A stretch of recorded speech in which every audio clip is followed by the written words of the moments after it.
ಸಮಿತಿ ವತಿಯಿಂದ ನಾವು ಇವತ್ತು ಪತ್ರಿಕಾಗೋಷ್ಠಿಯನ್ನು ಕರೆದಿದ್ದೇವೆ. ಅದೇ ರೀತಿ ಇವತ್ತು ತಾವೆಲ್ಲರೂ ಇವತ್ತು ನಮ್ಮ ಮನವಿ ಮೇರೆಗೆ ಇಲ್ಲಿ ಆಗಮಿಸಿದ್ದೀರಿ. ಬಂದಂಥ ಎಲ್ಲ ಪತ್ರಿಕಾ ಮಾಧ್ಯಮ ಹಾಗೂ ದೃಶ್ಯ ಮಾಧ್ಯಮದ ಎಲ್ಲ ನಮ್ಮ ಆತ್ಮೀಯ ಬಂಧುಗಳಿಗೆ ಆತ್ಮೀಯವಾದ ಬ್ಲಾಕ್ ಕಾಂಗ್ರೆಸ್ ಸಮಿತಿ ವತಿಯಿಂದ ಸ್ವಾಗತವನ್ನು ಬಯಸುತ್ತಾ ಇವತ್ತು ನಮ್ಮ ಈ ಪತ್ರಿಕಾಗೋಷ್ಠಿಯನ್ನು ನಡೆಸಲಿಕ್ಕಿದ್ದಾರೆ ನಮ್ಮ ಧರಣೇಂದ್ರ ಕುಮಾರ್ ಅವರು, ಮಾಜಿ ಜಿಲ್ಲಾ ಪಂಚಾಯತ್ ಉಪಾಧ್ಯಕ್ಷರು, ಹಾಗೆ ಬೆಳ್ತಂಗಡಿ ವಿಧಾನಸಭಾ ಕ್ಷೇತ್ರದ ಚುನಾವಣೆಯ ಉಸ್ತುವಾರಿಯನ್ನು ಹೊತ್ತಂಥ ಧರಣೇಂದ್ರ ಕುಮಾರ್ ಅವರು ಇದ್ದಾರೆ. ಅದೇ ರೀತಿ ನಮ್ಮ ಬೆಳ್ತಂಗಡಿ ತಾಲೂಕು ಪ್ರಚಾರ ಸಮಿತಿಯ ಅಧ್ಯಕ್ಷರು, ಹಾಗೆ ಜಿಲ್ಲೆಯ SC ಘಟಕದ ಅಧ್ಯಕ್ಷರಾದಂಥ ಶ್ರೀಯುತ ಶೇಖರ್ ಕುಕ್ಕಿಡಿಯವರು ಇದ್ದಾರೆ. ಹಾಗೆ ನಮ್ಮ ಬ್ಲಾಕ್ ಗ್ರಾಮೀಣದ ಅಧ್ಯಕ್ಷರಾದಂಥ ನಾಗೇಶ್ ಗೌಡರು ಕೂಡ ನಮ್ಮೊಟ್ಟಿಗಿದ್ದಾರೆ. ಮಹಿಳಾ ಕಾಂಗ್ರೆಸ್ಸಿನ ಅಧ್ಯಕ್ಷರಾದಂಥ ನಗರದ ವಂದನಾ ಭಂಡಾರಿಯವರು ನಮ್ಮೊಟ್ಟಿಗಿದ್ದಾರೆ. ಹಾಗಾಗಿ ನಮ್ಮ SC ಘಟಕ ಬೆಳ್ತಂಗಡಿಯ ಅಧ್ಯಕ್ಷರಾದಂಥ ನಗರದ ನೇಮಿರಾಜರವರು ಇದ್ದಾರೆ. ಹಾಗೆ ನಮ್ಮ ಲಾಯ್ಲಾ ಉಸ್ತುವಾರಿ ಹಾಗೆ ನಮ್ಮ ಆತ್ಮೀಯರಂಥ ಹನೀಫ್ರವರು ನಮ್ಮೊಟ್ಟಿಗಿದ್ದಾರೆ. ಅದೇ ರೀತಿ ನಮ್ಮ ಅಕ್ರಮ ಸಕ್ರಮ ಸಮಿತಿಯ ಸದಸ್ಯರಂಥ ಶ್ರೀಧರ್ ಅವರು ನಮ್ಮೊಟ್ಟಿಗಿದ್ದಾರೆ. ಅದೇ ರೀತಿ ಬೆಳ್ತಂಗಡಿ ತಾಲೂಕು ನಗರದ ಸಹಕಾರಿ ಇದರ ಒಂದು ಸಹಕಾರಿ ಯೂನಿಯನ್ ಇದರ ಅಧ್ಯಕ್ಷರಾದಂಥ ನಮ್ಮ ಮಡಂತ್ಯಾರ ಸೊಸೈಟಿನ ಅಧ್ಯಕ್ಷರಾದಂಥ ಅರವಿಂದ್ ಜೈನ್ ಕೂಡ ನಮ್ಮೊಟ್ಟಿಗಿದ್ದಾರೆ. ಅವರನ್ನೆಲ್ಲರನ್ನ ಸ್ವಾಗತಿಸುತ್ತಾ ಅವರ ಒಂದು ಮಾಹಿತಿಯನ್ನು ಪಡ್ಕೊಂಡು ಅವರ ಮಾರ್ಗದರ್ಶನದಲ್ಲಿ ಅವರ ಆಶೀರ್ವಾದದಿಂದ ಕೂಡ ಈ ಚುನಾವಣೆಯನ್ನು ನಾವು ಎದುರಿಸಲಿಕ್ಕೆ ಎಲ್ಲ ತಯಾರಾಗಿದ್ದೇವೆ. ಹಾಗೆ ಜಿಲ್ಲಾ ಅಧ್ಯಕ್ಷರಾದಂಥ ಹರೀಶ್ ಕುಮಾರ್ ಅವರು ಕೂಡ ನಮ್ಮೊಟ್ಟಿಗೆ ಎಲ್ಲ ಮಾರ್ಗದರ್ಶನವನ್ನು ನೀಡ್ತಿದ್ದಾರೆ.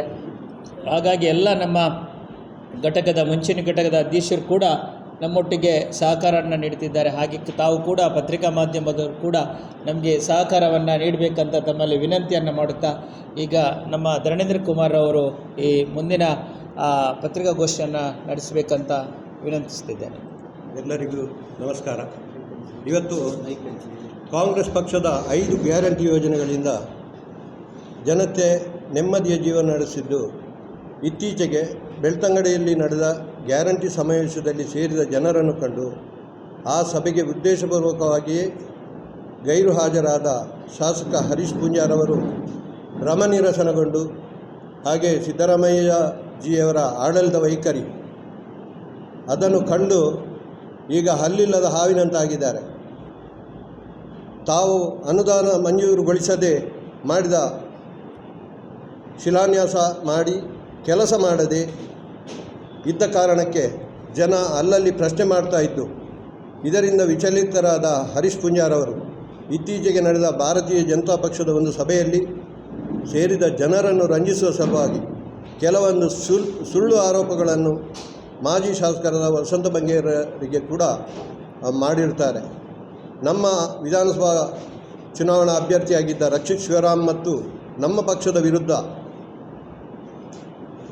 ಅನೇಕ ಆರೋಪಗಳನ್ನು ಮಾಡಿದ್ದೀರಿ. ಈ ಬಗ್ಗೆ ನಾವು ಪತ್ರಿಕಾಗೋಷ್ಠಿಯನ್ನು ಆಯೋಜಿಸಿದ್ದೇವೆ. ರಕ್ಷಿತ್ ಶಿವರಾಮ್ ಇವರು ನಮ್ಮ ನಾಯಕ. ಇವರನ್ನು ನೀವು ಆಮದು ನಾಯಕ ಅಂತ ಕರೆದಿದ್ದೀರಿ. ನಿಮ್ಮ ಶೋಭಾ ಕರಂದ್ಲಾಜೆಯವರು ಉಡುಪಿಯಲ್ಲಿ ಬಂದು ಸ್ಪರ್ಧೆ ಮಾಡಿದ್ರು. ಈಗ ಬೆಂಗಳೂರಿನಲ್ಲಿ ಸ್ಪರ್ಧೆ ಮಾಡ್ತಾಯಿದ್ದಾರೆ. ಇವರು ಆಮದು ನಾಯಕರಲ್ಲವೇ? DV ಸದಾನಂದಗೌಡರು ದಕ್ಷಿಣ ಕನ್ನಡ ಜಿಲ್ಲೆಯವರು. ಅದನ್ನು ಕೂಡ ನೀವು ಮರೆತು ಬಿಟ್ಟಿದ್ದೀರಿ ಕಾಣುತ್ತೆ. ನೀವೆಲ್ಲಿಂದ ಬಂದಿರಿ ಪೂಂಜಾರೆ? ನೀವು ಕೂಡ ಬೆಂಗಳೂರಿನಲ್ಲಿ ಲ್ಯಾಂಡ್ ಲಿಂಕ್ಸ್ ಮಾಡಿಕೊಂಡು ರೆಡ್ಡಿಯ ಬ್ಯಾಗ್ ಹಿಡಿದುಕೊಂಡಿದ್ರಿ. ರೆಡ್ಡಿಯ ದುಡ್ಡಿನ ಬಲದಲ್ಲಿ ಬೆಂಗಳೂರಿನಿಂದ ಬೆಳ್ತಂಗಡಿಗೆ ಆಮದಾಗಿ ಬೆಳ್ತಂಗಡಿಯ ಮೂಲ BJಪಿಗರನ್ನು ಮೂಲೆಗುಂಪು ಮಾಡಿ ಟಿಕೆಟ್ ಗಿಟ್ಟಿಸಿ ಶಾಸಕರಾದ್ರಿ. ನಿಮಗೆ ಯಾವ ನೈತಿಕತೆ ಇದೆ ರಕ್ಷಿತ್ ಬಗ್ಗೆ ಮಾತಾಡಲಿಕ್ಕೆ? ನಮ್ಮ ಪ್ರಶ್ನೆ. ಇವರು ಮಾಡಿದ ಆರೋಪಗಳನ್ನು ಇವರಿಗೆ ತಿರುಗುಬಾಣವಾಗಿ ಬಿಟ್ಟಿದೆ ಅಂತ ನಾನು ಎಣಿಸ್ತಾ ಇದ್ದೇನೆ. ಬ್ರಹ್ಮಕಲಶೋತ್ಸವಗಳಲ್ಲಿ ನೀವು ದುಡ್ಡು ಮಾಡಿದ ವಿಚಾರದ ಬಗ್ಗೆ ರಕ್ಷಿತ್ ಶಿವರಾಮ್ರವರು ಮಾತಾಡಿದ್ದಾರೆ. ಈ ಬಗ್ಗೆ ತಾಲೂಕಿನಾದ್ಯಂತ ನಿಮ್ಮ ನೇತೃತ್ವದಲ್ಲಿ ನಡೆದ ಬ್ರಹ್ಮಕಲಶೋತ್ಸವದಲ್ಲಿ ನೀವು ಏನೇನು ರಾಜಕೀಯ ಮಾಡಿದ್ದೀರಿ, ಏನೇನು ಅವ್ಯವಹಾರ ಮಾಡಿದ್ದೀರಿ, ಯಾರಿಗೆಲ್ಲ ಪೇಮೆಂಟ್ ಬಾಕಿ ಇರಿಸಿದ್ದೀರಿ, ಯಾರನ್ನೆಲ್ಲ ಯಾಮಾರಿಸಿದ್ದೀರಿ ಎಂಬುದು ಮುಂದೆ ದಾಖಲೆ ಸಮೇತ ನಾವು ತಿಳಿಸಲಿಕ್ಕೆ ಇದ್ದೇವೆ. ನಮ್ಮ ನಾಯಕ ವಸಂತ ಬಂಗೇರರು ಪ್ರಮಾಣಕ್ಕೆ ಕರೆದಾಗ ನೀವು ಪಲಾಯನ ಮಾಡಿದ್ದೀರಿ. ಈಗ ಇಲ್ಲಿ ಸಿಕ್ಕವರನ್ನು ಪ್ರಮಾಣಕ್ಕೆ ಕರೀತಾ ಇದ್ದೀರಿ. ಮೊದಲು ನೀವು ಬಂಗೇರರು ಕರೆದ ಆ ಪ್ರಮಾಣದ ಸವಾಲಿಗೆ ಉತ್ತರಿಸಬೇಕಿತ್ತು. ನೀವು ಪಲಾಯನ ಮಾಡಿದ್ದೀರಿ. ನೀವು ಕಳೆದ ವರ್ಷ ಯಾವುದೇ ದೇವಸ್ಥಾನಗಳಿಗೆ ರಕ್ಷಿತ್ ಶಿವರಾಮನ್ನು ಅತಿಥಿಯಾಗಿ ಕರೆಯಬಾರದು ಎಂದವರು ಈಗ ಹೇಗೆ ದೇವಸ್ಥಾನಕ್ಕೆ ಪ್ರಮಾಣಕ್ಕೆ ಕರೀತಾ ಇದ್ದೀರಿ ಅಂತ ನಮ್ಮದೊಂದು ಪ್ರಶ್ನೆ. ರಕ್ಷಿತ್ ಶಿವರಾಮ್ ಅವರು ಪೆನ್ನು ಪುಸ್ತಕ ವಿತರಣೆ ಮಾಡಿರುವ ಬಗ್ಗೆ ನೀವು ಮೊನ್ನೆ ಭಾರಿ ಮಾತಾಡಿದ್ದೀರಿ. ರಕ್ಷಿತ್ ಶಿವರಾಮ್ ಕೊಟ್ಟಿದ್ದರೆ ಅವರ ಸ್ವಂತ ದುಡಿದ ಹಣದಲ್ಲಿ, ಅವರು ಬೆವರಿನ ಹಣ ಅದು. ನೀವು ಹೇಗೆ ಕೊಟ್ಟಿದ್ದೀರಿ ಎಂದು ಬೆಳ್ತಂಗಡಿಯ ಜನತೆಗೆ ಚೆನ್ನಾಗಿ ಗೊತ್ತಿದೆ ಪೂಂಜಾರೆ.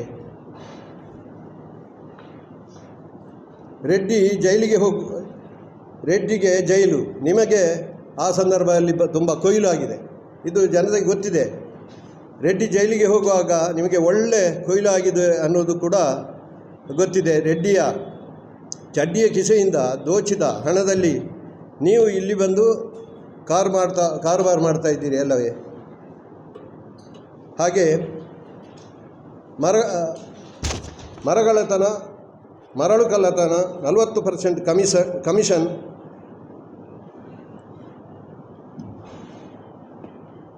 ಕಮಿಷನ್ ಪಡೆದು ನೀವು ಕಾರ್ಯಕರ್ತರ ಮೂಲಕ ಹೇಗೆ ಮಾಡಿದ್ದೀರಿ ಅನ್ನೋದು ಕೂಡ ಜನತೆಗೆ ತಿಳಿದಿರುವಂಥ ವಿಷಯ. ಇದಕ್ಕೆ ಉದಾಹರಣೆ ನಾನು ಹೇಳ್ತೇನೆ. ನಮ್ಮ ಅಣ್ಣಿಗೆ ಪಂಚಾಯತ್ನ ಬದಿಯಲ್ಲಿ ಒಂದು ಜಾಗ ಇತ್ತು. ಅದರಲ್ಲಿ ಬೆಲೆ ಬಾಳುವ ಸಾಧಾರಣ 10-25 ಮರಗಳಿದ್ದು, ಅದರಲ್ಲಿ ಹೆಬ್ಬಲಸು, ಕಿರಾಲ್ಬೋಗಿ ಮರಗಳು ಇದ್ದು. ಅಲ್ಲಿ ಒಂದು ಸಣ್ಣ ಒಂದು ಸಭಾಭವನದ ಹಾಗೆ ಮಂಜೂರು ಮಾಡಿದ್ದು. ಸರ್ಕಾರದ ಅನುದಾನ ಇಟ್ಟು ಸಭಾಭವನವನ್ನು ಮಂಜೂರು ಮಾಡಿದ್ದು. ಅಲ್ಲಿದ್ದ ಮರಗಳೆಲ್ಲ ರಾತ್ರೋರಾತ್ರಿ ಎಲ್ಲ ಕಳ್ಳತನ ಆಗಿದೆ. JCBಯಲ್ಲಿ ಕಡಿದು ಅದನ್ನೆಲ್ಲ ಮಾರಾಟ ಮಾಡಿಬಿಟ್ಟಿದ್ದಾರೆ. ಇಂಥ ಒಬ್ಬ ಶಾಸಕ ಎಲ್ಲಿ ಎಲ್ಲ ರಸ್ತೆ ಆಗ್ತದೆ, ಎಲ್ಲಿ ಎಲ್ಲ ಒಂದು ಕಟ್ಟಡ ಆಗ್ತದೆ, ಅಲ್ಲಿ ಮರಗಳಿದ್ದರೆ ಮಾತ್ರ ಅಲ್ಲಿ ವ್ಯವಹಾರ ಇರೋದು.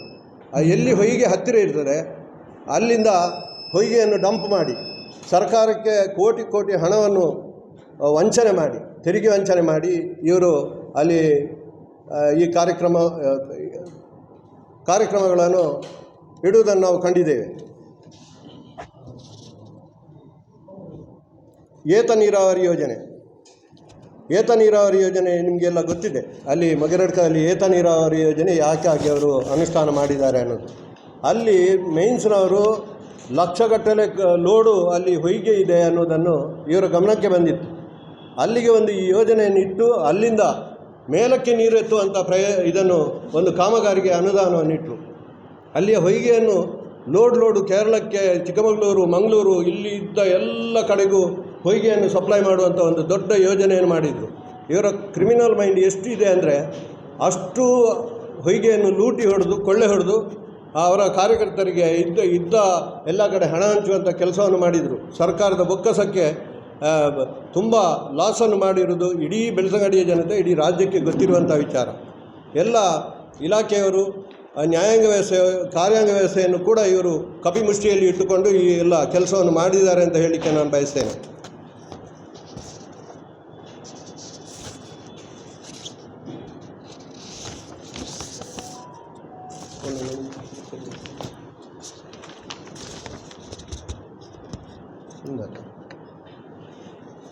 ಪೂಂಜಾರು ಕರಸೇವೆಗೆ ಹೋಗಿ ಜೈಲುವಾಸ ಅನುಭವಿಸಿದ್ದೇನೆ ಅನ್ನುವಂಥ ಮಾತನ್ನು ಅವರು ಹೇಳಿದರು. ಇದು ನಿಮಗೆಲ್ಲ ಗೊತ್ತಿದೆ ಯಾವ ಇಸವಿಯಲ್ಲಿ ಅದು ಕರಸೇವೆ ಆಗಿದ್ದು ಅಂತ. 1992ರಲ್ಲಿ. ಅವರು ಆವಾಗ ಸಾಧಾರಣ ಒಂದು 4ನೇ ಕ್ಲಾಸ್ ಇರ್ಬೋದು. ನಾವು ಇದು ಮಾಡಿದಾಗ ಅವರು 4ನೇ ಕ್ಲಾಸಿನಲ್ಲಿ ಇರಬಹುದು ಅಂತ ಹೇಳಿದರು. ಅವರೇನು PUC ಡಿಗ್ರಿ ಸೆಕೆಂಡ್ ಇಯರ್ ಅಂತ ಏನೋ ಹೇಳಿದರು ಆ ಸಂದರ್ಭ. ಅವರು ಆ ಸಂದರ್ಭ ಪೂಜಾಲ್ಕಟ್ಟೆಯಲ್ಲಿ ಡಿಗ್ರಿ ಏನೋ ಮಾಡ್ತಿದ್ದರು. PUCಯಲ್ಲಿ ಸಹ ಫಸ್ಟ್ ಇಯರಲ್ಲಿ ಫೈಲ್ ಆಗಿದ್ದಾರೆ ಅಂತ ಹೇಳ್ತಾರೆ. ಅಲ್ಲಿಂದ ಅವರು ಸರ್ಕಾರಿ ಕಾಲೇಜಿಗೆ ಹೋದರು.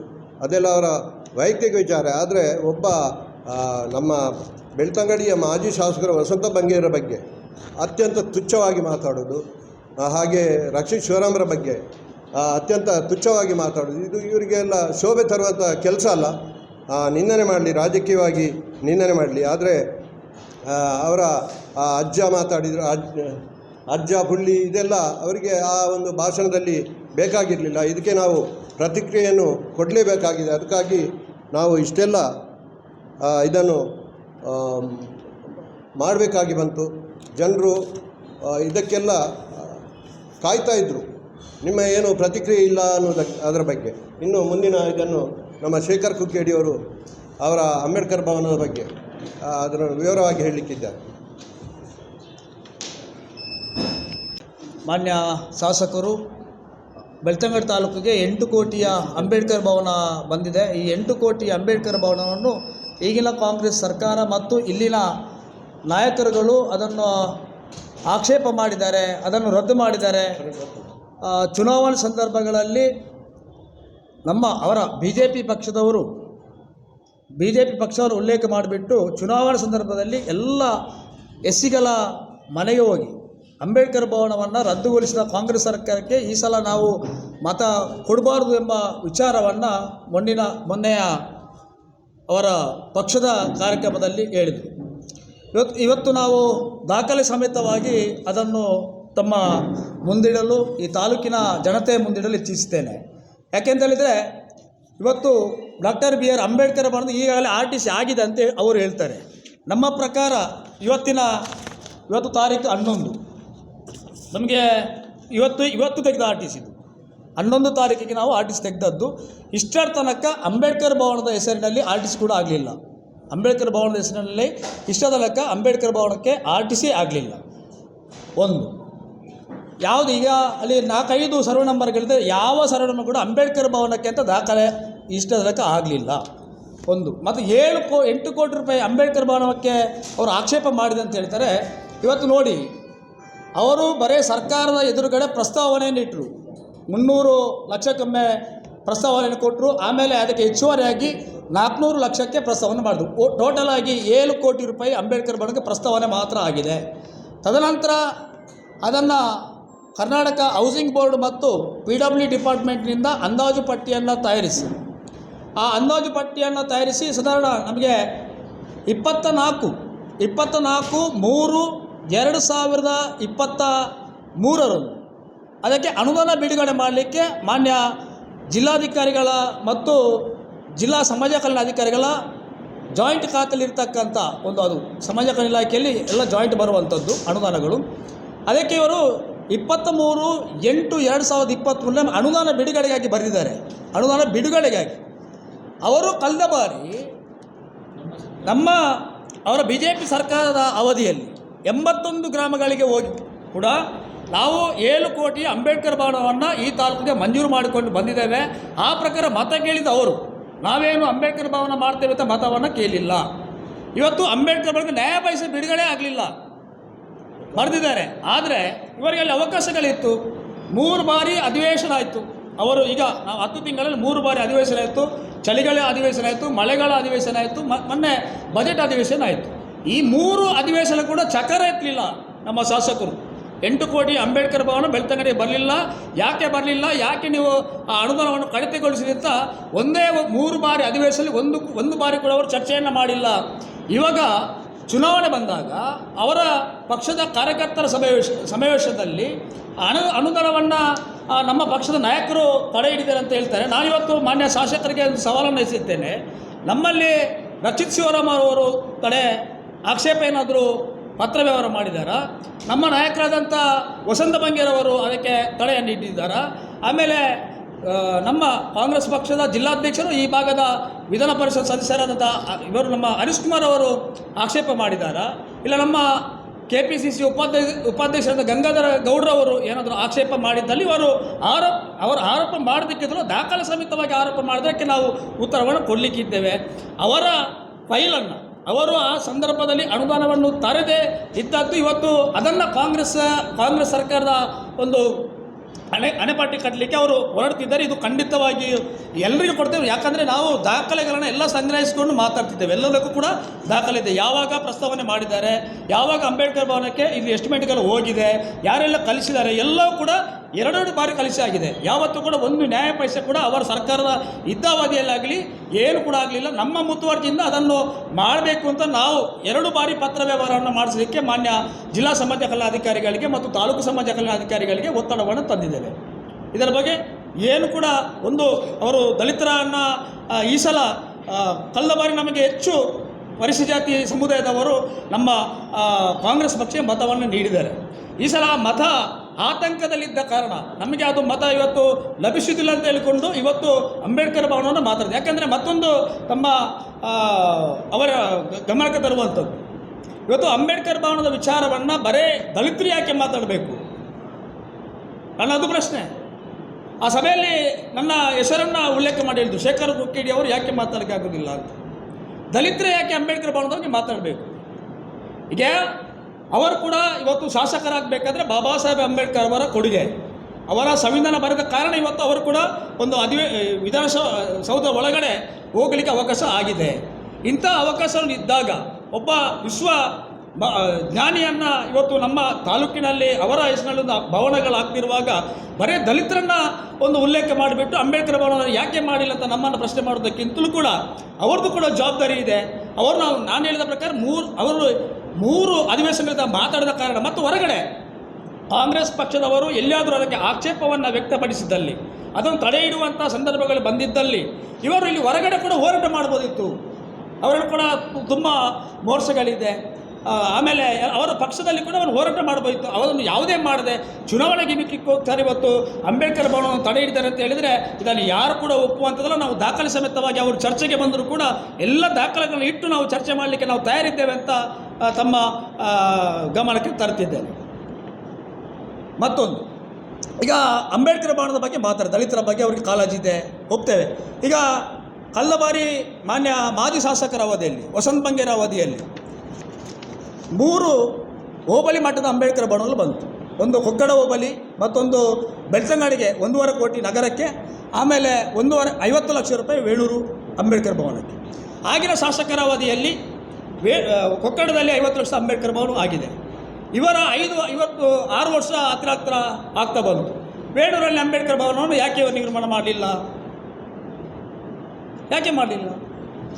ಮತ್ತು ಅದೆಲ್ಲ ಒಂದು ಯಾವುದೋ ಒಂದು ಗುಜರಾತ್ ಮಾಡೆಲ್, ಯಾವುದೋ ಒಂದು ಮಾಡೆಲ್ ತೋರಿಸಿದ್ರು ಒಂದು ಕಳೆದ ಬಾರಿ ಅವರ ಪ್ರಣಾಳಿಕೆಯಲ್ಲಿ, ಬೆಳ್ತಂಗಡದ ಪ್ರಣಾಳಿಕೆಯಲ್ಲಿ ಎಲ್ಲ ಮನೆಗೆ ತಗೊಂಡು ಹೋದರು. ಈ ಥರದ ನಾವು ಅಂಬೇಡ್ಕರ್ ಭವನ ಮಾಡ್ತೇವೆ, ಈ ಥರ ಅಂಬೇಡ್ಕರ್ ಭವನ ಮಾಡ್ತೇವೆ. ಎಲ್ಲೂ ಕೂಡ ಅಂಬೇಡ್ಕರ್ ಭವನ ಮಂಜೂರು ಮಾಡೋದಕ್ಕೆ ದಾಖಲೆಗಳು ಉಂಟು. ಅನುದಾನಕ್ಕಾಗಿ ಇಲ್ಲಿ ನಾವು ಹೈಲೈಟ್ ಮಾಡಿ ಕೊಟ್ಟಿದ್ದೇವೆ, ಇಲ್ಲಿ ನಾವು ತೋರಿಸ್ತೇವೆ. ಅನುದಾನ ಬಿಡುಗಡೆಗೆ ಪತ್ರ ಬರೀತಾರೆ ವಿನಾ ಅನುದಾನ ಇಷ್ಟದಕ್ಕೆ ₹1 ಬಿಡುಗಡೆ ಆಗಲಿಲ್ಲ ಅಂತ ಎಲ್ಲ ನಮ್ಮ ದಲಿತ ಸಮಾಜದ ಪರವಾಗಿ ಈ ತಾಲೂಕಿನ ಜನತೆಗೆ ಸತ್ಯವನ್ನು ತಿಳಿಸಲಿಕ್ಕೆ ಇಷ್ಟಪಡ್ತಿದ್ದೇನೆ. ಮತ್ತು ಅವರು ಪರಿಶಿಷ್ಟ ಜಾತಿ ಸಮುದಾಯದ ಪರವಾಗಿ ಅವರಿಗೆ ಅತಿಯಾದ ಕಾಳಜಿದ್ದಾರೆ. ಈಗ ನಮ್ಮ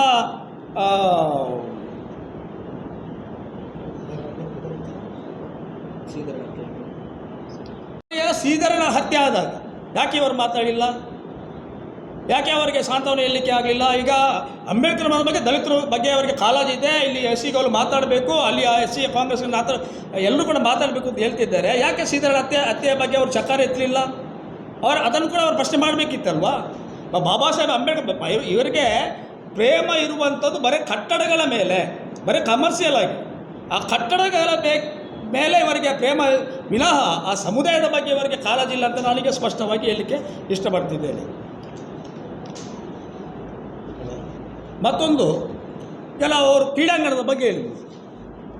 10 ಕೋಟಿ ರೂಪಾಯಿ ಕ್ರೀಡಾಂಗಣ ಇವತ್ತು ನಾವು ಮಂಜೂರು ಮಾಡಿಕೊಂಡು ಬಂದಿದ್ದೇನೆ. ಈ 10 ಕೋಟಿ ಕ್ರೀಡಾಂಗಣವನ್ನು ಕೂಡ ಇವರು ಆಕ್ಷೇಪ ಮಾಡಿ ರಚಿಸುವರ ಮರವನ್ನು ನಿಲ್ಲಿಸಿದ್ದಾರೆ ಎಂಬುದನ್ನು ತುಂಬ ದೊಡ್ಡದಾಗಿ ಮಾತಾಡಿಬಿಟ್ರು. ಕಾಂಗ್ರೆಸ್ ಸರ್ಕಾರ ಬಂದಾಗ ನಿಲ್ಲಿಸಿದ್ದಾರೆ ಅಂತ ತಮಗೆಲ್ಲರಿಗೂ ಕೂಡ ಗೊತ್ತಿದ್ದಾಗೆ ಎಲ್ಲವನ್ನು ಕೂಡ ನಾವು ದಾಖಲೆ ಸಮೇತವಾಗಿ ನಾವು ನಿಮ್ಮ ಮುಂದೆ ಇಡಲಿದ್ದೇವೆ. ಬೊಮ್ಮಾಯಿ ಸರ್ಕಾರ ಇದ್ದಾಗ 1 ಕೋಟಿ ರೂಪಾಯಿಯನ್ನು ಅವರು ಬಜೆಟಲ್ಲಿ ಘೋಷಣೆ ಮಾಡಿದ್ದಾರೆ ವಿನಃ ₹1 ಕೂಡ ಅನುದಾನ ಬರಲಿಲ್ಲ ಅಂತ ನಾವು ಮಾಹಿತಿ ಹಕ್ಕಿನ ಪ್ರಕಾರ ತೆಗೆದುಕೊಂಡಾಗ ₹1 ಕೂಡ ಇಲ್ಲಿಗೆ ದುಡ್ಡು ಬರಲಿಲ್ಲ. ಒಂದೇ ₹1 10 ಕೋಟಿಯಲ್ಲಿ ₹1 ಕೂಡ ದುಡ್ಡು ಬರಲಿಲ್ಲ. ಯಾಕಂದರೆ ಹೇಳಿದರೆ ಆಗಿನ ಕಮಿಷನರೇಟ್ ಇರುವಂಥದ್ದು ಶಶಿಕುಮಾರ್ ಅವರು ನಮಗೆ ಕಮಿಷನರ್ ಮಾಹಿತಿ ಕೊಟ್ಟ ಪ್ರಕಾರ 1 ರೂಪಾಯಿ ಕ್ರೀಡಾಂಗಣಕ್ಕಾಗಿ 10 ಕೋಟಿ ಬಿಡಿ 1 ಕೋಟಿ ಕೂಡ 1 ರೂಪಾಯಿ ಕೂಡ ಕ್ರೀಡಾಂಗಣಕ್ಕಾಗಿ ಬರಲಿಲ್ಲ. ಬರೇ ಆ ಚುನಾವಣೆ ಸಂದರ್ಭದಲ್ಲಿ ಜನರಲ್ಲಿ ನಾನು ಇಷ್ಟು ಕೋಟಿ ಅನುದಾನ ತಂದಿದ್ದೇನೆ, ನೀವು ಮತ ಕೊಡಬೇಕು, ಮತ ಗಳಿಕೆಗೋಸ್ಕರ ಅದನ್ನು 10 ಕೋಟಿಯನ್ನು ಉಲ್ಲೇಖ ಮಾಡಿದರೆ ವಿನಃ 1 ರೂಪಾಯಿ ಕೂಡ ಬರಲಿಲ್ಲ. ಎಲ್ಲದಕ್ಕೂ ಕೂಡ ನಾವು ಅವರು ದಾಖಲೆ ಸಮೇತವಾಗಿ ಬಂದರೆ ನಾವು ದಾಖಲೆ ಸಮೇತವಾಗಿ ಉತ್ತರ ಕೊಡಲಿಕ್ಕೆ ನಾವೆಲ್ಲದಕ್ಕೂ ತಯಾರಾಗಿದ್ದೇವೆ. ಯಾವುದರಲ್ಲಿ ಮುಚ್ಚುಮರೆ ಇಲ್ಲ. ನಾವು ಅದು ಕೂಡ ನಮ್ಮ ಯಾರು ನಮ್ಮ 4 ಜನ ಬ್ಲಾಕ್ ಅಧ್ಯಕ್ಷ, ಈಗ 6 ಜನ ಇದ್ದಾರೆ ನಮ್ಮ ನಾಯಕರುಗಳು. ಈಗ 2 ಬ್ಲಾಕ್ ಅಧ್ಯಕ್ಷರು ಇಲ್ಲಿದ್ದಾರೆ, ಸತೀಶ್ ಅವರು ಇದ್ದಾರೆ, ನಾಗೇಶ್ ಗೌಡ ಅವರು ಇದ್ದಾರೆ, ಮತ್ತು ಆಗ ನಾನು ಉಲ್ಲೇಖ ಮಾಡಿದ 4 ಜನ ನಮ್ಮ ಲೀಡರ್ಗಳಿದ್ದಾರೆ. ಯಾರಾದರೂ ಆಕ್ಷೇಪ ಮಾಡಿದ್ದಾರಾ? ಯಾಕೆ ಇವರು ಅಸೆಂಬ್ಲಿಗಳಲ್ಲಿ ಮಾತಾಡಿಲ್ಲ, ಇದನ್ನು ನಿಲ್ಲಿಸಿದ್ದಾರೆ ಅಂತ? ಎಲ್ಲಿ ಈಗ ಮಂಜೂರಿ ಆಗಲಿಲ್ಲ, ಎಲ್ಲಿ ಆಗಿದೆ? 10 ಕೋಟಿ ಮಂಜೂರಾಗಿ ಬರೇ ಒಂದು ಪ್ರಸ್ತಾವನೆಯನ್ನು ಇವರು ಸರ್ಕಾರಕ್ಕೆ ಪ್ರಸ್ತಾವನೆ ಕೊಟ್ಟಾಗ ಆ ಪ್ರಸ್ತಾವನೆಯನ್ನು ವಾಪಸ್ ಇಲ್ಲಿಯ ಇಲಾಖೆಗಳಿಗೆ ಬರೆದು ಅದಕ್ಕೆ ಎಸ್ಟಿಮೇಟ್ ತಯಾರಿಸಿಕೊಂಡು ಹೋಗಿದ್ದಾರೆ. ಆಡಳಿತಾತ್ಮಕ ಅನುಮೋದನೆ ಮತ್ತು ಅನುದಾನ ಮಂಜೂರಾತಿಗಾಗಿ ಅವತ್ತು ಕೂಡ ಇದನ್ನು ಕೂಡ ಕಳಿಸಿದ್ದಾರೆ. ಯಾವುದನ್ನು ಕ್ರೀಡಾಂಗಣಕ್ಕೆ ಕೂಡ ಬಿಡಿಂದ ಎಸ್ಟಿಮೇಟ್ ಹೋಗಿದೆ. 1 ರೂಪಾಯಿ ಕೂಡ ಅದಕ್ಕೆ ಅನುದಾನವನ್ನು ಬಿಡುಗಡೆ ಆಗಲಿಲ್ಲ. ಇದು ಕೂಡ ಕಾಂಗ್ರೆಸ್ನ ನಾಯಕರುಗಳ ಮೇಲೆ ಗೂಬೆಗುರಿಸುವಂಥದ್ದು ಸರಿಯಲ್ಲ. ಅವರು ಚುನಾವಣೆ ಗಿಮಿಕ್ಗಾಗಿ ಕಳೆದ ಬಾರಿ ಮಾಡಿದಂಥ ಇದು ಕಾಮಗಾರಿ ವಿನಃ ಅದು ಬಿಟ್ಟು ಜನರಿಗೆ ಅದು ಆಗಬೇಕು, ನಮ್ಮ ತಾಲೂಕಿಗೆ ಆಗಬೇಕು ಎಂಬ ಒಂದು ಉದ್ದೇಶದಿಂದ ಮಾಡಿದ್ದಲ್ಲ. ಮತ್ತು ಅವರು ಹೇಳ್ತಾರೆ ನಮಗೆ ಪರಿಶಿಷ್ಟ ಜಾತಿಯ ಅನುದಾನವನ್ನು ಇವತ್ತು ಇತರ ಸಮುದಾಯಗಳಿಗೆ ಕೊಟ್ಟಿದ್ದಾರೆ, ನೀವು ಅದನ್ನು ಪ್ರಶ್ನೆ ಮಾಡಬೇಕು ಅಂತ ನಮ್ಮನ್ನು ಪ್ರಶ್ನೆ ಮಾಡ್ತಾರೆ.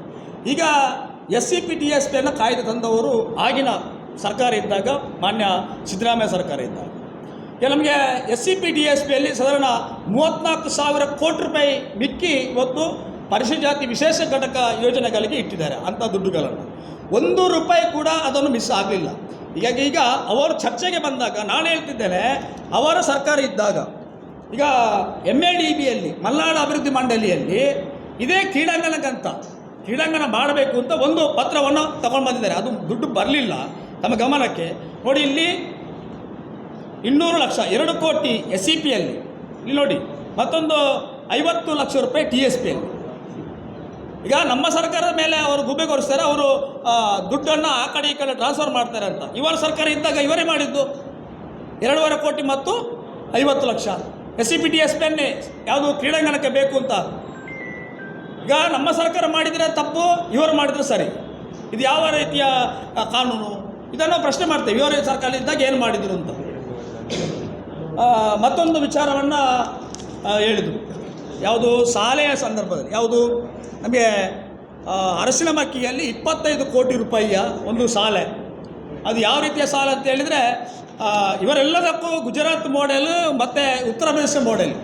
ಇವರಿಗೆ 25 ಕೋಟಿ ರೂಪಾಯಿ ಶಾಲೆ ಅನ್ನು ಒಂದು ಪ್ರೇರಣೆ ಕೊಟ್ಟದ್ದು ನಮ್ಮ ಇಂಡಿಯಾ ಒಕ್ಕೂಟದಲ್ಲಿರ್ತಕ್ಕಂಥ ಕೇಜ್ರಿವಾಲ್ ಸರ್ಕಾರದ್ದು ಇವರಿಗೆ ಪ್ರೇರಣೆ ಆಗಿದೆ. ಇವರು 3 ಬಾರಿ ಹೋಗಿದ್ದಾರೆ ಅಂತ, ಅಲ್ಲಿ ನೋಡಿದಾರಂತೆ.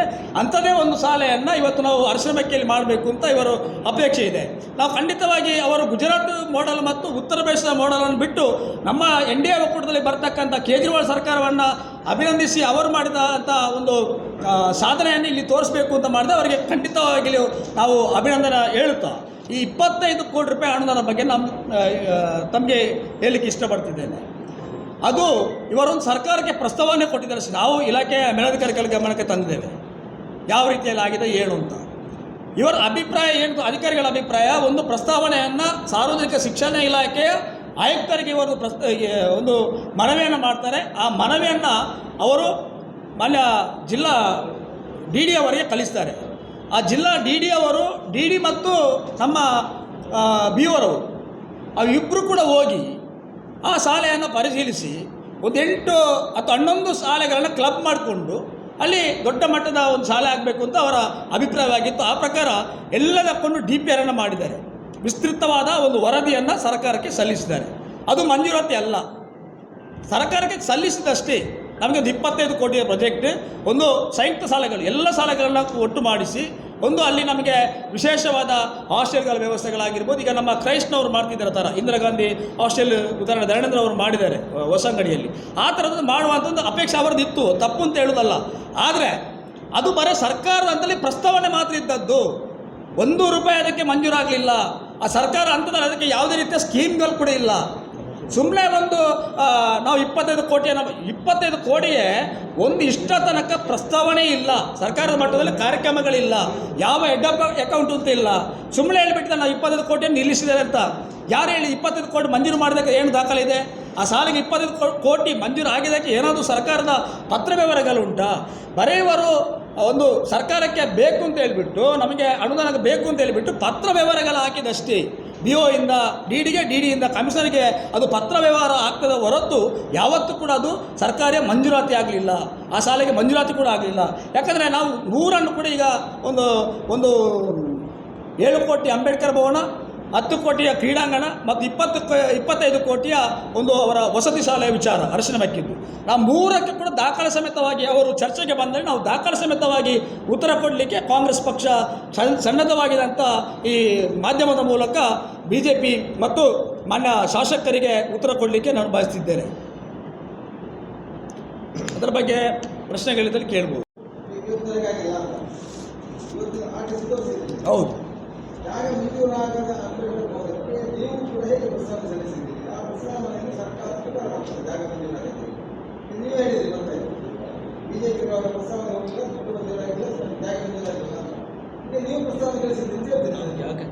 ಈಗ ನಾವು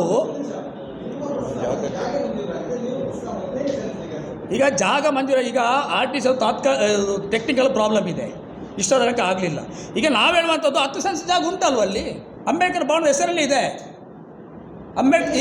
ಈಗ ಹಳೆ ಅಂಬೇಡ್ಕರ್ ಭವನ ಇದೆ ಅಲ್ವಾ?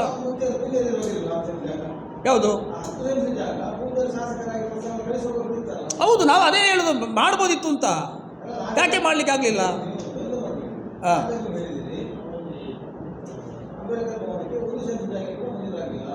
ಮಂಜೂರು ಆಗಲಿ ಅಂತ ಹೇಳಿಲ್ಲ, RTC ಆಗಲಿಲ್ಲ ಅಂತ. ಇಷ್ಟ ತನಕ RTC ಆಗಲಿಲ್ಲ ಅಂತ ಹೇಳ್ತಿದ್ದೇನೆ. ಅಲ್ಲಲ್ಲ, ಜಾಗ ಮಂಜೂರು ಅಂತಲ್ಲ, ಅದು ಈಗಾಗಲೇ ಕ್ರೀಡಾ ಇಲಾಖೆಯಲ್ಲಿ ರಿಸರ್ವೇಷನ್ ಇತ್ತು. ಕ್ರೀಡಾ ಇಲಾಖೆಯ ಜಾಗವನ್ನು ಬೇರೆ ಕಡೆ ಹುಣಸೆಕಟ್ಟೆಯಲ್ಲಿ ತೋರಿಸಿದ್ದಾರೆ 10 ಎಕರೆ.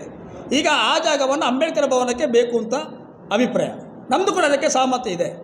ಈಗ ಏನಾಗಿದೆ ಅಂತ ಹೇಳಿದರೆ, ಈಗ ನೀವು ಹೇಳಿದ್ರೆ ಪ್ರಸ್ತಾವನೆ ಕಳಿಸಿದ್ದಾರೆ ಅಂತ ಹೇಳುವಂಥ ಅಭಿಪ್ರಾಯ ಅಲ್ವಾ? ಯಾಕೆಂತ ಹೇಳಿದರೆ ನಮ್ಮ ಸರ್ಕಾರ ಬಂದಾಗ ಅದು ಯಾವ ಹಂತದಲ್ಲಿ ಇದೆ, ಅವರೇನು ಹೇಳ್ತಿದ್ದಾರೆ, ಅವರು ಆಕ್ಷೇಪ ಮಾಡಿದರು ಅಂತ ಹೇಳ್ತಾ ಇದ್ದಾರೆ.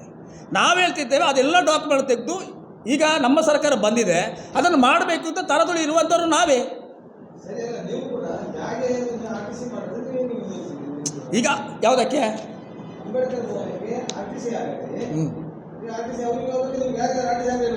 ಹೌದು, ಅಲ್ಲಲ್ಲ, RTC ಅನ್ನು ಈಗಾಗ ನಾವು ಅದರ ಬೆನ್ನಿಡ್ತಿದ್ದೇವೆ. ಅಲ್ಲಲ್ಲ, ಈಗ ಬೆನ್ನಿಡ್ತಿದ್ದು, ಈಗ ಅದು ಆಡಳಿತಾತ್ಮಕ ಅನುಮೋದನೆಗೆ ಹೋಗಿದೆ ಮತ್ತು ಅನುದಾನ ಬಿಡುಗಡೆಗೆ ಅಂತ ಹೋಗಿದೆ. 10 ಸೆನ್ಸ್ ಹಳೆ ಅಂಬೇಡ್ಕರ್ ಭವನದ ಹತ್ತಿರ ಇದೆ.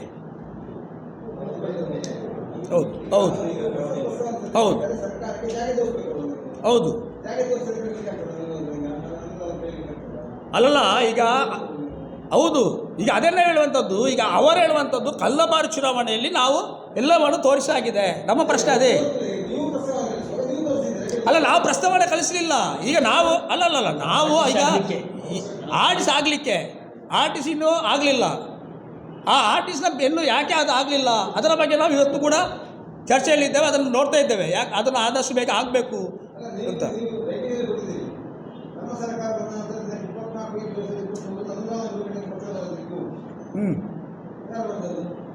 ಅದು ಜಿಲ್ಲಾ ಸಂಬಂಧಾಧಿಕಾರಿಗಳು.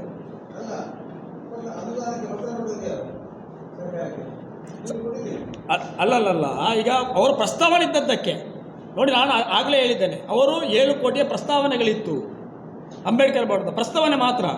ಅನುದಾನ ಬಿಡುಗಡೆ ಆಗಲಿಲ್ಲ. ಅಂದಾಜು ಪಟ್ಟಿ ತಯಾರಿಕೆ ಮಾಡಿ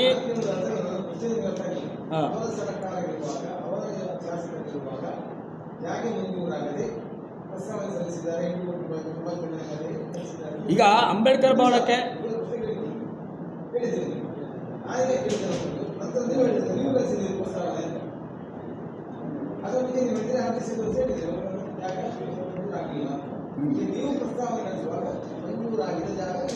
ಅಲ್ಲಲ್ಲ, ನಾವೇನು ಪ್ರತ್ಯೇಕವಾದ ಪ್ರಸ್ತಾವನೆ ಕಳಿಸಲಿಲ್ಲ.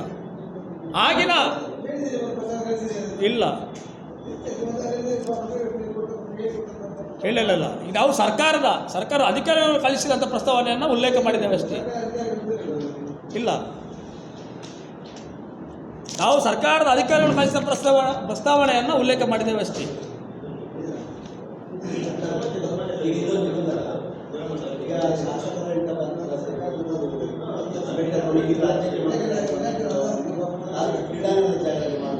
ಹೌದು, ಈಗ ತಾಲೂಕು ಕ್ರೀಡಾಂಗಣದಲ್ಲಿ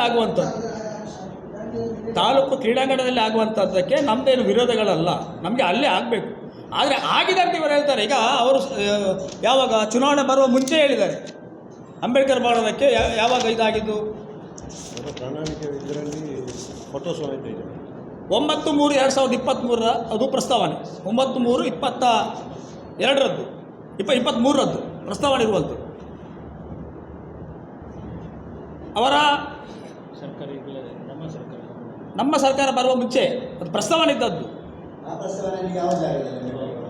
ಅದೀಗ ಹೀಗೆ ಇರುವಂಥದ್ದು, ಈಗ ಅಂಬೇಡ್ಕರ್ ಭವನದಲ್ಲಿ, ಈಗ ಕ್ರೀಡಾಂಗಣದಲ್ಲಿ. ಹೌದು, ಅಲ್ಲಿ ಆಗುವಂಥದ್ದು. ಇದರಲ್ಲಿ ಇದೆ, ಕ್ರೀಡಾ ಇಲಾಖೆ ಹೆಸರಲ್ಲಿ ಇದೆ, ಇಷ್ಟೊಂದಕ್ಕೆ ಕೂಡ ಆಡಿಸಿ. ಅವರು ಹೇಳಿದಂಥ ಮೊನ್ನೆ ನಾವು ಆಡಿಸಿ ಮಾಡಿ ಕೊಟ್ಟಿದ್ದೇವೆ ಅಂತ ಹೇಳಿದ್ದಾರೆ. ಸರ್ಕಾರ 10 ತಿಂಗಳಾಯಿತು, ಅವರು ಸರ್ಕಾರ ಹೋಗ್ಬಿಟ್ಟು ಅವಾಗಲೇ ಆಗಲಿಲ್ಲ.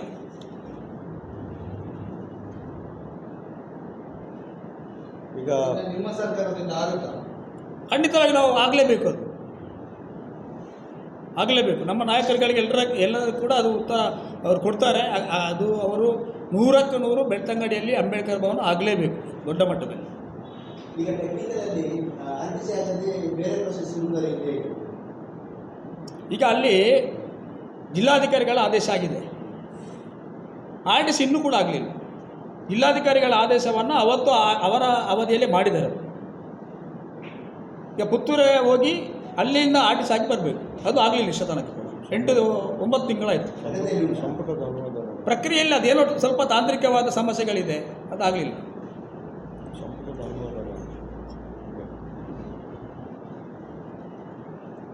ಬೇರೆ ಇದಕ್ಕೆಲ್ಲ ಪೂರಕವಾಗಿ ಈಗಾಗಲೇ ಸಾಮಾಜಿಕ ಜಾಲತಾಣಗಳಲ್ಲಿ ತಾವೆಲ್ಲ ನೋಡಿದ್ದೀರಿ. ಬೆಳ್ತಂಗಡಿ ತಾಲೂಕಿನಲ್ಲಿ ಗೌಡರ ಒಕ್ಕಲಿಗರ ಭವನಕ್ಕೆ 1 ಕೋಟಿ, ಮೂಲ್ಯರ ಯಾನೆ ಕುಲಾಲರ ಭವನಕ್ಕೆ ಎಷ್ಟು 1 ಕೋಟಿ, ಹಾಗೆ ಕೆಲವು ಅಲ್ಲಲ್ಲಿ ಬಿಲ್ಲವ ಸಂಘಕ್ಕೆ 25 ಲಕ್ಷ, ಗುರುನಾರಾಯಣ ಸೇವಾ ಸಂಘಕ್ಕೆ 25 ಲಕ್ಷ ಎಲ್ಲ ಇವರು ಅಲ್ಲಲ್ಲಿ ಅವತ್ತಿನ ಇದರಲ್ಲೇ ಅವರು ಘೋಷಣೆ ಮಾಡಿದರು. ನಿಮಗೆ ಗೊತ್ತಿದೆ, ಸಾಮಾಜಿಕ ಜಾಲತಾಣಗಳೆಲ್ಲ ಇದು ವರದಿಯಾಗಿತ್ತು. ಆ ಕುಲಾಲರ ಸಂಘದ ಮೇಯ್ನ್ ಇದ್ದವರೇ ನಮ್ಮ ಹತ್ರ ಚರ್ಚೆ ಮಾಡಿದ್ದಾರೆ. ಎಲ್ಲ ನಮಗೆ ಕನಸಿನ ಗೋಪುರ ಕಟ್ಟಿದ್ರು, ಇದು ಗಾಳಿ ಗೋಪುರವನ್ನು ಕಟ್ಟಿ ನಮ್ಮನ್ನು ಎಲ್ಲ ಇದು ಮಾಡ್ತಾ ಇದ್ದಾರೆ ಶಾಸಕರು ಅಂತ ಅವರ ಸಮುದಾಯದವರೇ ಹೇಳಿದರು. ಗೌಡರ ಸಮುದಾಯದವರು ಕೂಡ ಹೇಳಿದರು. ಈಗ ಇಲ್ಲಿ ನಮ್ಮ ಸುಲ್ಕೇರಿಯಲ್ಲಿ ಬಿಲ್ಲವ ಇದಕ್ಕೆ 25 ಲಕ್ಷ ಇಟ್ಟಿದ್ದೇವೆ ಅನ್ನೋದು ಜಾಗವೇ ಎಲ್ಲಿ ಕೂಡ ಇಲ್ಲದೆ ಇವರು ಸುಮ್ಮನೆ ಮುಂಗಾಯಿಗೆ ಬೆಲ್ಲ ನೆಕ್ಕಿಸಿ ಆಸೆ ಹುಟ್ಟಿಸುವಂಥ ಕೆಲಸವನ್ನು ಇಲ್ಲಿ ಮಾಡಿದ್ದಾರೆ. ಅವರು ಮಾಡಿದ್ದಿದೆ 22 ಅವರ ಅವಧಿಯಲ್ಲಿ. ಅವರು ಫಸ್ಟಿಗೆ MLA ಆಗುವಾಗ 22 ವೈನ್ ಶಾಪ್ ಮತ್ತು ಬಾರ್ ಇತ್ತು ಬೆಳ್ತಂಗಡಿಯಲ್ಲಿ. ಈಗ 45 ವೈನ್ ಶಾಪ್ ಮತ್ತು ಬಾರ್ ಇದೆ. ಕುಡಿಲಿಕ್ಕೆ ನೀರಿಲ್ಲ ಇದ್ದರು, ಬೀರು ಸಪ್ಲೈ ಅವ್ರದ್ದು ಒಳ್ಳೆಯ ರೀತಿಯಲ್ಲಿ ಮಾಡಿದ್ದಾರೆ ಅಂತ ನಾನು ಈ ಸಂದರ್ಭದಲ್ಲಿ ಹೇಳಲೇಬೇಕಾಗ್ತದೆ. ಯಾರು ಇರ್ಬೋದು, ಆದರೆ ಶಾಸಕರು ಅವರೊಂದು ಇದರಲ್ಲಿ ಹೋರಾಟ ಅದು ಇದೆಲ್ಲ ಮಾಡಿ ನಮ್ಮ ದಲಿತರು ಹಿಂದುಳಿದ ವರ್ಗದವರು ಏಳಿಗೆ ಆಗಲಿಕ್ಕೆ ಇದು ಇವರು ಮಾಡಿದಂಥ ಒಂದು ಯೋಜನೆ ಅಂತ ಹೇಳ್ಬೋದು ಅಷ್ಟೇ. ಇವರು ಜೀವ ಇಲ್ವಾ ಇಷ್ಟೆಲ್ಲ ಆಗುವಾಗ?